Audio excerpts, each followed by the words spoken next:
Prairie. It is closing night of the fall meeting of champions for American Quarter Horses. I'm Jim Byers alongside Rodney Nelson. We opened a little early tonight. There's a nice crowd coming in to wrap up this meet. What a meet it's been. We've had some really nice nights, some great weather, some really good handle, both on and off track. And tonight, some really good racing. Yeah, no doubt about it tonight. Got a lot of stakes races, a lot of good horses. Yeah. But like you mentioned, I think one of the best things out here has been the weather so far this meet. I think we've only had one day pretty much with the off track, and we ran early that day, I want to say. Yeah, we had the 2 days in a row, the trials Futurity day. trials and days. Texas Classic Derby trials were on off tracks, and on the Derby trial day it did rain a little, but boy, there was not much rain otherwise the whole meet. I want to say even the temperature's been nice. I've only had my coat on maybe once or twice so far this meet. This is the kind of Texas weather I like. Give me 80 degrees in November any day. It's 84 right now. It's going to dip down a little bit as we go. Fast track, let's get right into it. We have a lot to talk about, including the richest race in Texas coming up later. We also have carryovers in the Pick 5, Pick 6, and Jackpot Super High 5. And with this being closing night, obviously no carryover after tonight, so all of the money in those respective pools will have to get paid out tonight. There's $47,000 plus carryover in the high 5 in the last race, so that with what's bet tonight all has to be turned back to the players after the takeout is done. So let's get right on to the first. 550 yards. We kick off the program with a pair of the long straightaways. Scratch number 4, Beauty by Corona. Scratch the 11, C.R. Jessa Lady. These are maiden 3 to 5 year olds.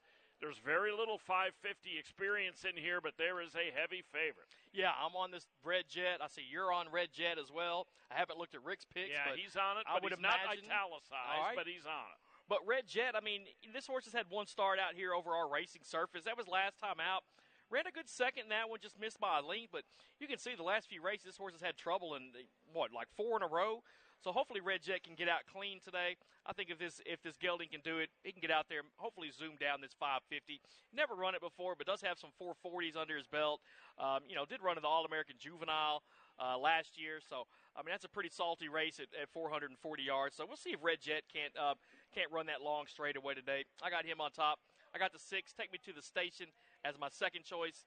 This is a horse that's been running in a bunch of maiden races. Had that 440 last time. It's progressively been getting longer. Went from 300 to 350 to 4 to 440. Now let's go 550 and see if this horse can run. I got it 7-6 here in the opener. Yeah, me too. I mean, Red Jet does make a considerable stretch out, but like you mentioned, has experience at somewhat longer races.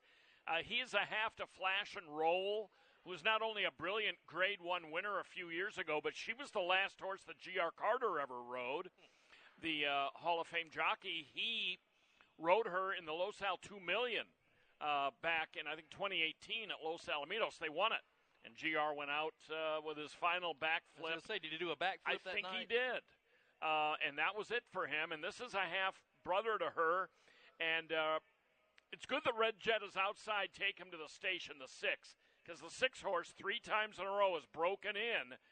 When a horse does that 3 times in a row, much like that horse that El Chato Perez, that has a tendency to break out. Well, El Chato Perez just ended up bolting to the outside fence last night.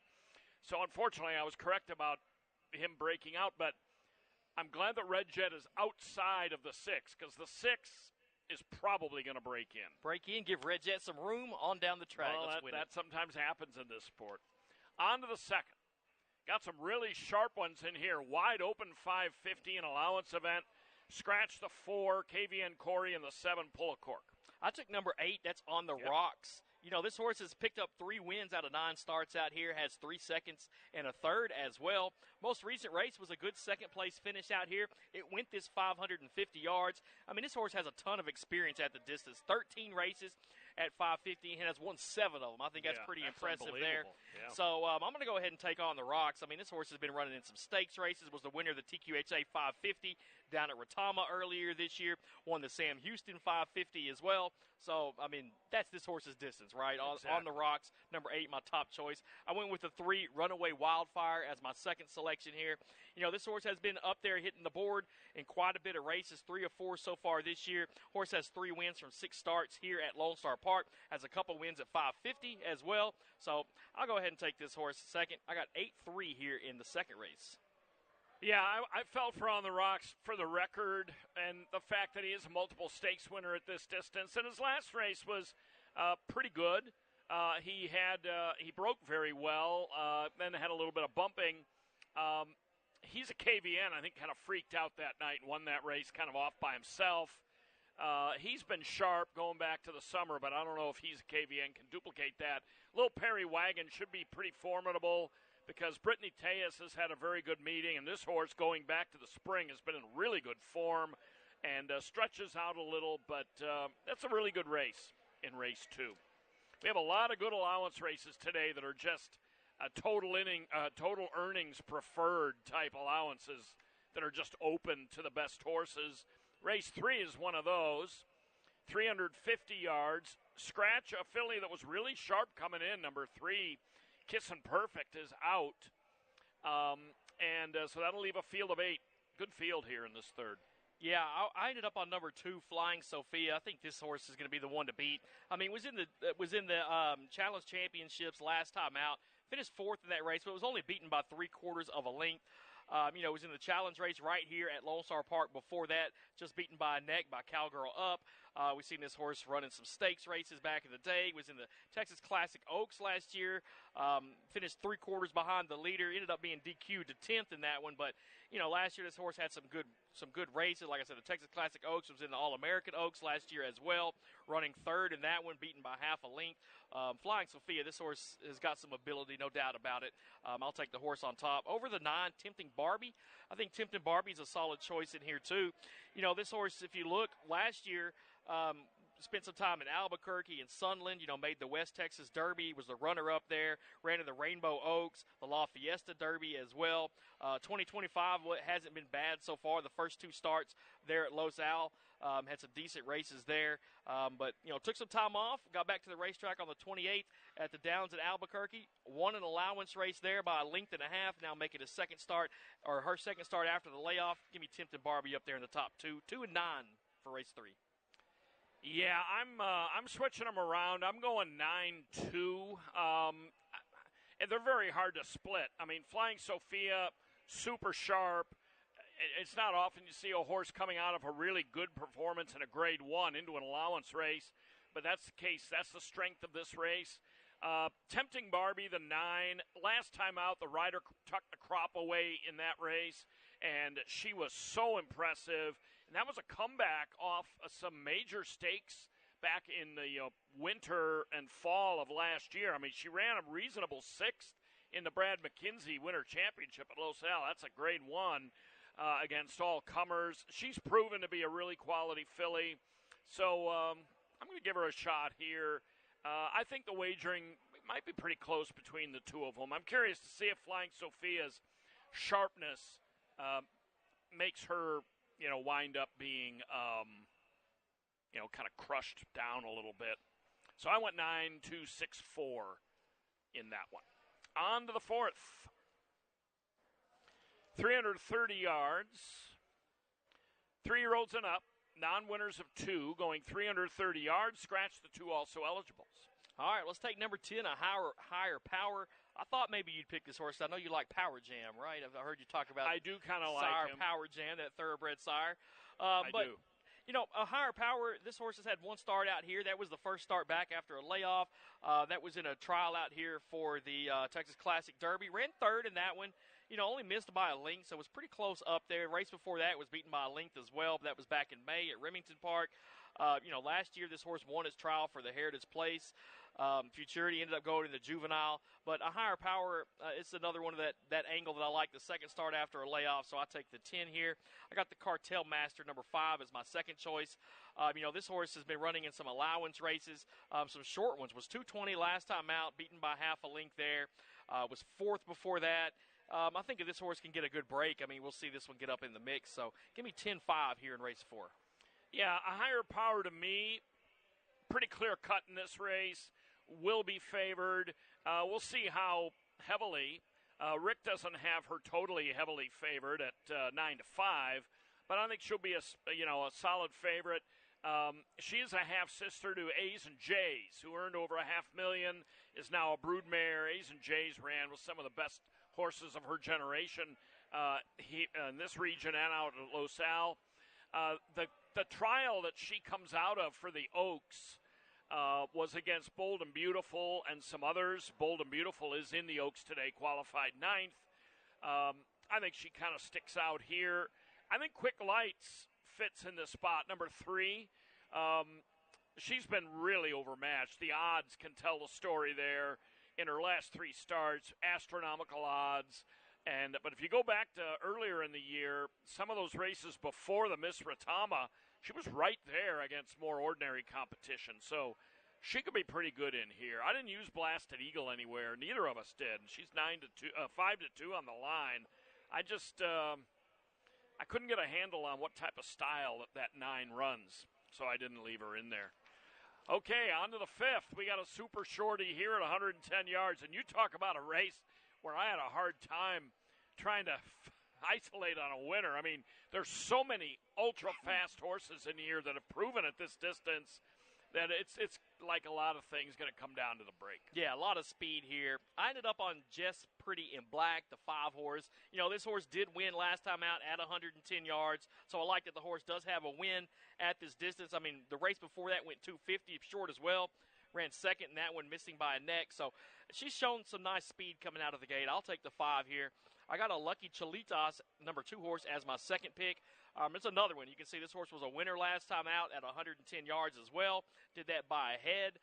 Race before that, second by a nose in a stakes race. Lucky Cholitas, this horse does have some speed as well. So that's what 110 yards is all about, is speed. And then I got One Fine Fancy as my third choice. This was a winner as well, but a lot longer last time. But if you look, this horse was in front all the way down the racetrack last time. Give me 5, 2, and 7. Maybe we'll have a 3-way photo for the win here at 110 yards. We might. I think the top 4 that are up there, the 5, 2, 7, 3 in some order, are the 4 that you first look at. But really anybody in a 110 race that gets the right kind of start could win. I switched them and went a Lucky Cholitas on top of Just Pretty in Black. To me, I mean, it's just a coin flip, whoever gets the best racing luck. I think Tequila on the Hawks, number 3, merits a shot as well. Coming out of the Just Pretty in Black win about a month ago, a little over a month ago here. Really interesting race because, boy, there are some really fast horses that have even been going a little longer than 110 that are now going to shorten up to the super sprint. On to the 6th, 250 yards. 2-year-olds. Non-winners of a race other than and non-winners of 2, scratch the 2, also eligible. Yeah, I went with number 1, Holmes here. This horse has had 4 races. All 4 of those races were futurity trials, and Holmes finished no worse than 3rd in any of those. And that 3rd place was the most recent race. That was the one for the Texas Classic Futurity. Was beaten by 2 lengths in that one, but the races before that, I mean, back-to-back wins. A second before that, I mean, this horse is always up there in the front. So I think Holmes could be the one to beat here from the rail. I took the 5, Shaw Island, as my second choice. This horse also has been in a lot of futurity trials, had a maiden race and allowance mixed in there, won that maiden start, ran second in that allowance race 2 starts back over our racing surface here. I think Shaw Island can have a good one. And then I got the 4, Efforts Cartel, as my third choice here. You know, this race was difficult for me because with Holmes and Shaw Island, your top 2 picks, if you go back a little, their form is really good, and they are coming out of the best trials that we have in the Texas Classic. Both of them, though, came out of what you could call kind of flat efforts. But if you can overlook those, especially in the case of Holmes, who was coming back off a bit of a couple of months plus layoff, then if you forgive that kind of so-so effort, some of the others are right there. That is the reason that these 2 horses are going to be the top 2 choices, I think. I'm going to go instead with Inflation, the 6, who's coming off a trial 2 months ago in the Dash for Cash. Hasn't been out since, but has had a work since for Mark Youngers. takes the blinkers off. This horse ran a really nice second, well clear of another rival in here, West Texas Royalty, in the Dash for Cash trials. And the winner of that trial, Ivory Macho Man, just scooted away from the field, then won the Dash for Cash Futurity, then won a trial for the Black Gold up at Will Rogers, and then won the final of the Black Gold, although it was by about this much. Still counts, Effortless though. favorite, yeah. So Ivory Macho Man is excellent. I was kind of disappointed to not see him in the Texas Classic. Maybe he wasn't eligible, but he did win the Black Gold, which is a rich race. So I'm going with inflation. Maybe the blinkers off will help him, and maybe get a little bit of a price. 7th race, Texas Classic Juvenile. These are not in every case the 11th through 20th, but pretty much the 11th through 20th. There's a couple of that got in that weren't in that, but nonetheless, it's for the next group that didn't quite make the final. Scratch the one who I was going to pick. I was on Special Blue Hawks in his second career start, but he's a scratch. So I scratch into Diamond Cowgirl 123, who was the 11th fastest for the Futurity. He was the first one exited. I see you're going with Ding Dang Dulce. I'm going to kick myself if he wins because I picked against him last time. I was not a believer out of those Canterbury races. He won a really nice race anyway, and if he wins again, you and Rick are both on him. I'm going to kick myself. Yeah, I didn't pick the horse last time either. I think I had him somewhere in my picks, but not on top. So he picked up the win last time in that trial race, won it by a neck. But you can see this horse has put together 4 wins in a row or 3 wins in a row in a DQ from first. Prairie Meadows, Canterbury, comes over here to Lone Star. This horse was at Remington Park earlier in the year, running in some big stakes races there and running well in those stakes races. Ding Dang Dulce, we'll see if this horse can't put together another win here. Kind of get some redemption since now I'm picking it since I didn't have the horse last time. I got Eagles Diamond second. I think this is a pretty good horse here that's going to be starting from the inside now. Ran third in that Futurity trial. I mean, that was the same one that Diamond Cowgirl 123 was in, and wasn't much behind the horse. I mean, only was behind by a neck. And you said Diamond Cowgirl 123 was number 11 fastest qualifier, right? So I would guess Eagles Diamond was probably 13. Yeah, because Special Blue Hawks was the 12th fastest. Yeah. So, I mean, that was a pretty quick trial race there. But Eagles Diamond, third last time, had a maiden-breaking win before that. A second and a third before that as well. So I'll take the horse second. And then I got Diamond Cowgirl 123 as my third choice here. Every once in a while you get a horse that you just don't feel like you can trust. Ding Dang Dulce has done nothing to cause me to not trust him. I mean, he's won 4 of 7. He was disqualified, as you mentioned, out of a potential 5th win. He's done nothing but run good races. But I'm going to try to beat him with Diamond Cowgirl 123. She ran a really nice trial. It was a big blanket finish. Race before that, she ran reasonably competitively behind Ocho Rojo in a Dash for Cash trial. She's been a little up and down. The trials in New Mexico were too much for her. But she's run into some really, really nice competition in her brief career. I'm going to give her the nod. But keep in mind, I mean, I thought the second-time starter Special Blue Hawks, coming off a really strong second to Diamond Cowgirl, had a chance to win this, but she's out. So, 8th race. I jokingly was going to say that, they should come out in crimson and cream saddle cloths in honor of OU for this because there are 1, 2, 3, 4, 5, 6 of the 9 runners are Oklahoma breds in this race. But nonetheless, 400 yards, Purina Feeds, Texas Classic Oaks. They should actually come out in Purina checker block. Yeah, the checkers, the red and white. But, hey, since you said that, I got to look at not a single Texas bred in here for the Texas Classic Oaks. But, hey, they're all in the big races later on, right? That's right. Or bigger race. I mean, this is a big race for the females, no doubt. But I went with Razor Sharp, this number 7 horse. 6-1 on the line for Razor Sharp. This horse won a trial race last time out, did it by half a length. Now, that was the first race back since the All-American Oaks that this horse ran in. Ran third in that one, so it wasn't bad at all. Look back before the All-American Oaks. I mean, this horse was had a win, was behind by a neck and a head in those races. So, I mean, this horse has been rocking and rolling in 2025. It's hit the board in all 6 starts. We'll see if Razor Sharp can't put together another win. But I think this filly might be able to get the job done. Took another one with some decent odds, 15-1 on 10. Bold and Beautiful as my second choice here. You know, this horse was a winner last time out as well. Kind of the same thing. Ran in the All-American Oaks. The race before that ended up 8th in that one out of 9, but still got into the Oaks, ran well there. We saw this horse in the Heritage Place Oaks this year, the Los Al Oaks as well. So this horse has been qualifying for some big Oaks races. Bold and Beautiful, 15-1. John Steinbo is the trainer. He can win some races, no doubt about it. And if I can see him have a horse at 15-1, I'm betting this horse down. So I got it 7-10 here in the Purina Feeds Texas Classic Oaks. He and his employees and staff are going to be very busy tonight. There are a lot of Steinbo horses in, and a few Zach Steinbos as well. Bold and Beautiful is an interesting case because she beat, among others, a Higher Power, who is in the 4th race today.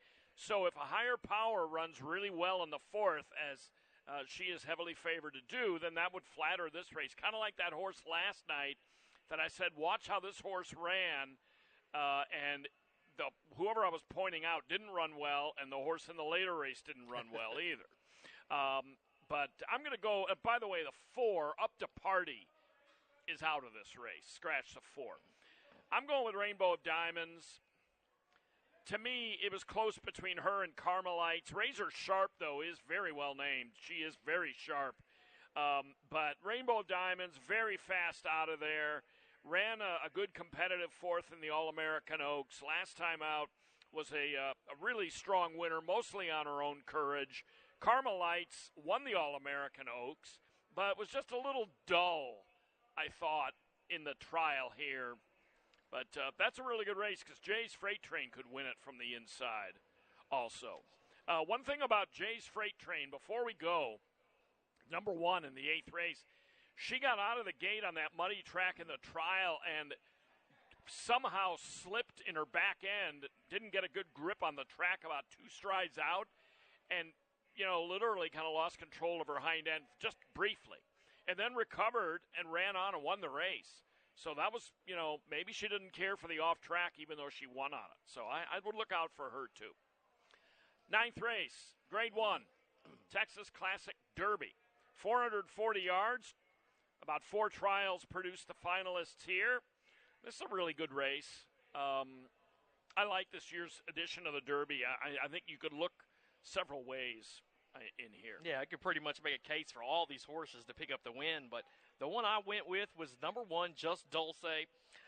You know, this is kind of last time, when this horse won the Dash for Cash, I heard it from everyone in the Just Dulce partnership that was down there getting their picture taken. You had tried to beat him in the race before. Tried to beat the horse, didn't work out for me, and they let me know it. now you're determined. Yeah, now this horse is going to get a win for me. Just Dulce, I mean, this horse ran a nice trial last time out. Just was behind by a neck. I mean, it was right in between Curl's Magic Wagon and 911. So, you know, a couple horses that I like here. You know, I got 911 picked second. But Just Dulce, I mean, was the winner of the Dash for Cash Derby. Won his trial race for that one as well. I think this horse is moving well. You look at the trainer, Mark Jungers, you know, he won pretty much every race last year, those big ones, it seemed like. Even won the, Dash for Cash Derby twice last year with the Dead Heat. Exactly. Christian Ramos, you know, at the mount, you can see he's been riding this horse every time. I think Just Dulce is the one to beat here. I got number 6, 911 is my second choice. I mean, this horse just finished a neck behind Just Dulce last time out in that trial race. This horse was the runner-up in the Dash for Cash Derby. So, I mean, I'm pretty much taking a repeat of that Dash for Cash Derby. I mean, they just happened to run in the Derby together and got in the trial race last time together as well. So I like this horse, 15-1 on the morning line. I mean, this horse was the runner-up in the Retama Derby, ran 3rd in the Heritage Place Derby earlier this year. So the Derbies this horse has been in, I mean, it's finished no worse than 3rd, right? 2 seconds and a 3rd and some pretty big ones.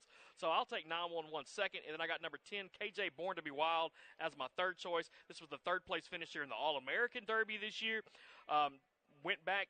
Next race from that All-American was a trial race for this one. Won that trial race. We'll see if KJ Born to Be Wild is ready to run from the outside. 1-6-10 for the Texas Classic Derby. I went ahead and took KJ Born to Be Wild, who is the morning line favorite. He stumbled and yet still recovered very quickly. I mean, occasionally horses stumble, and actually, as this one did, are in front immediately, even with the stumble. They break so fast that maybe they don't quite have their legs under them, and they still go wire to wire, gate to wire. And that's what he did. He kind of opened up on him early a little bit and then, held sway. I'm not thrilled about the fact that he drifted out, but he held well. He's a really accomplished horse. There's so many nice ones in here. Curl's Magic Wagon took a huge amount of body contact at the start of that last race and still just raced off and looked beautiful. But, 911 has an exemplary record. Who was the other horse you said was in there? Just Dulce. Yeah. I mean, it's really hard to knock this guy. I mean, he is so good.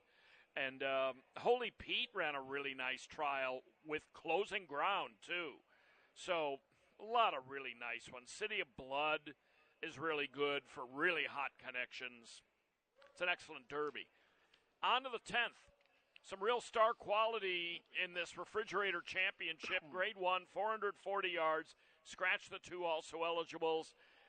This is a really good race. I mean, I love I'm a Chili.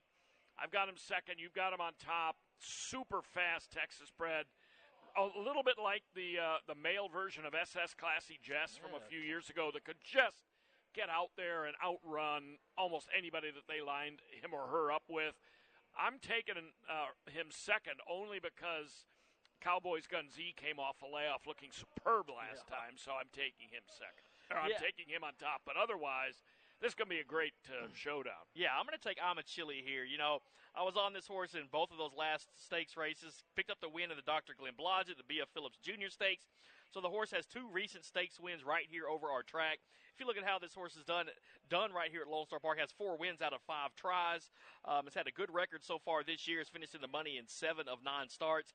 Now, the only question mark is this horse has never been 440 yards. So, is that going to be a big deal? I mean, the horse did win at 400 last time out and kind of improved that margin of victory as they got to the finish line. So maybe another 40 yards will be good for I'm a Chili, but question mark there. But I do think that this horse has the ability to come in and run a big race. I got the 6 Dancing Trace as my second selection here. I mean, 12-1 on the line here. Another John Steinbow horse. This horse has only had 1 race in 2025. That was a pretty big race back on the day before Halloween. Ran 3rd in that one. But if you look before that, I mean, all you see is wins. This horse was the Rainbow Derby winner last year, the All-American Derby winner last year, but took the time off after that. Got that 1 race. You know, I love horses making their second start after a layoff. Dashing Trace could pick up a win here. And then Cowboys Gun Z.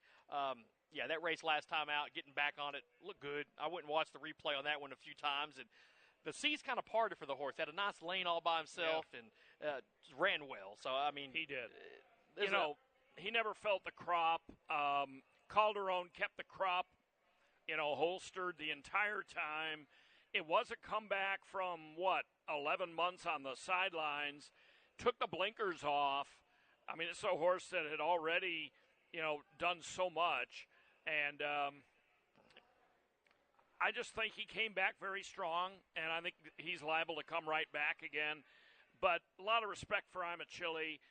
Dashing Trace, he actually ran 5th behind Cowboys Gun Z in the 23 All-American Futurity. So it's pretty interesting to get 2 graduates of that race.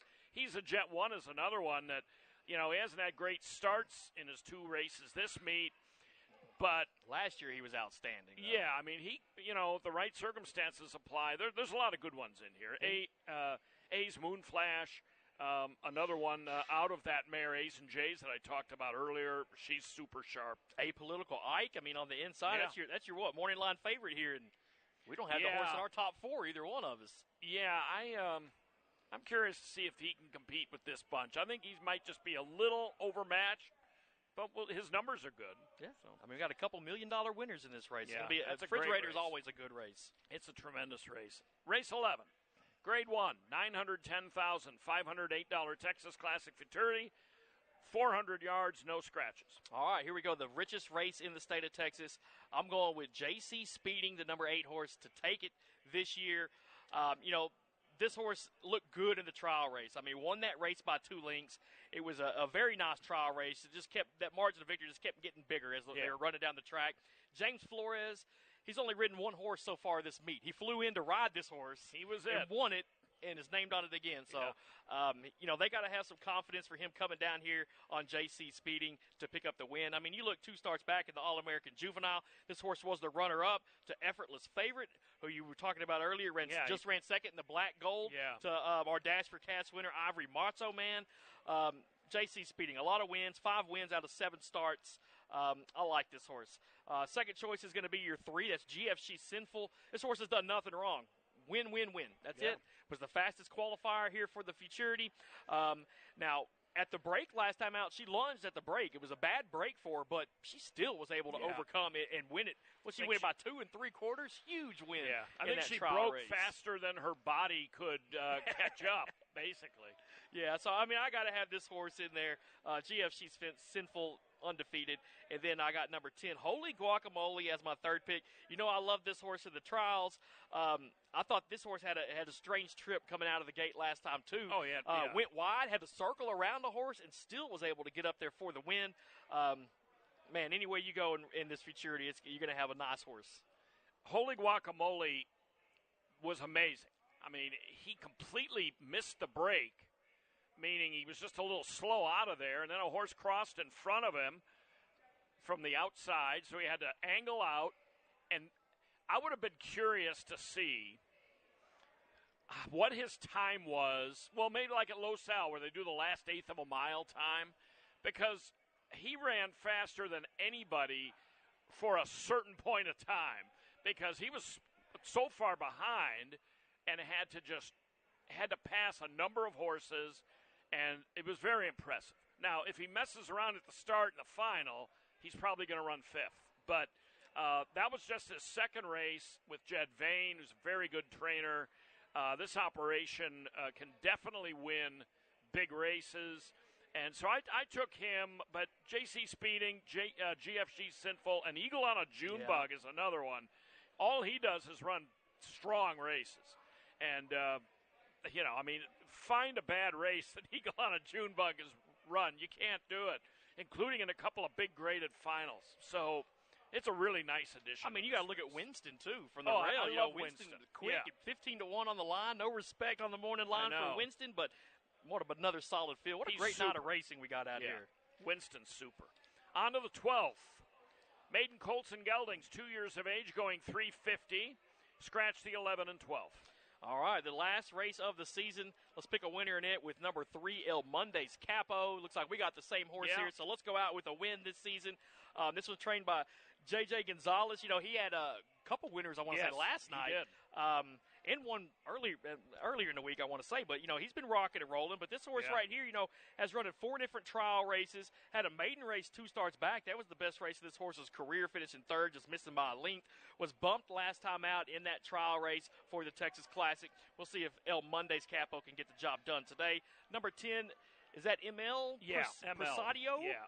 I don't know what that means. I'll have to look it up. But, this horse has a couple asterisks there, was DQ'd last time out, DQ'd in that win, or the first time he crossed the finish line first at Sam Houston. So, the horse has been up there toward the front, but seems to cause some trouble, I would say, in a couple of those races. We'll see if this horse can't run well tonight. But give me 310 here in the nightcap, and maybe that'll set off the Super Jackpot high 5. Yeah. Yeah, El Mondays Capo was didn't finish real strong last time, but that was in a really good trial that featured Winston and Eagles a bit rusty and horses like that. AJ Mesmerizing is my 2nd pick. He's one that, comes out of a super race last time, rallied really hard in that race, and, is worth another look here. This is a really good race to wrap it up because there's some horses coming out of trials and some others that have been running against maidens, but it's a good quality field of 2-year-olds, and there's a possibility that Jackpot high 5 that there could be some shots get in there in the mix somewhere. I mean, there's $40,000+ that's got to be paid out tonight, plus what's put in the pool tonight. Should be big. Yeah. But, hey, before we sign off, I want to remind everybody the Lone Star Park Charitable Foundation silent auction down on the first floor tonight on the east side of the grandstand. They got some nice items to bid on. You know, you can get a suite, a Lone Star Park suites out there, some apparel, some pretty nice stuff. So go check out the Lone Star Park Charitable Foundation. They're doing the Fill the Boot campaign as well. Throw a couple bucks in the boot. All the money that the Lone Star Park Charitable Foundation raises goes out to different partners here in the community that do great things for the people in Grand Prairie. So toss them a couple bucks and it makes someone's day. Yeah, for sure. That's an annual fun thing. All right, enjoy your closing night. Please wager early, and good luck. In the event of an emergency, Lone Star Park is dedicated to